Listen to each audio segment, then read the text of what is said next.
the connection between remote viewing and UFOs is really, really strong. And I point out, and even with Uri Geller had UFO experience as a young child.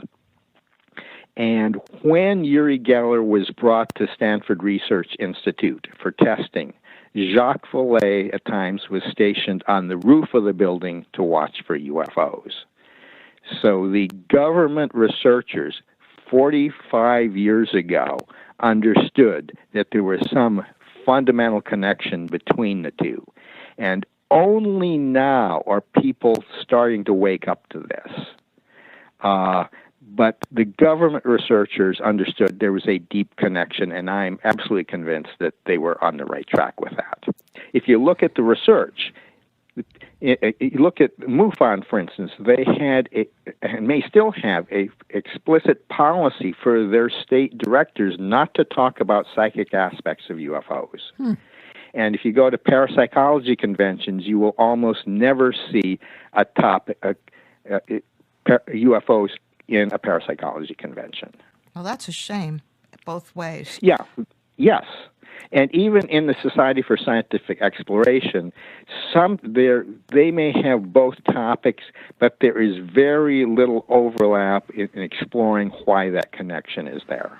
Well, that would be the interesting part. I mean, like, what would be the basic underneath of both of these studies? Okay, but it has to do with the fact that there's this betwixt and between, this liminal area, and I just hesitate to go there. I can show the connection between ghosts and UFOs a little more easily, because ghosts are between life and death. They kind of challenge that notion that the dead and alive are completely different. Well, the ghost is sort of in between. Okay. Much the same with UFOs. UFOs fly between the heavens and the earth. Mm-hmm. They're in this in-between state.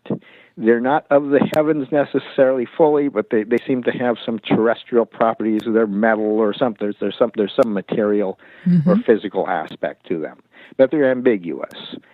Now, in most science, this is just anathema. You just can't deal with it that way. But in anthropology, there is theoretical work that addresses these types of concepts, and can use empirical methods to address these types of concepts.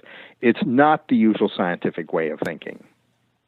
This is becoming more understood within what's called post-structuralism and postmodernism, but even there's a real leeriness of dabbling in approaching these areas. However, there are a few people from post-structuralist, postmodernist, and feminist and women's studies perspectives that are offering some really, really intriguing ideas.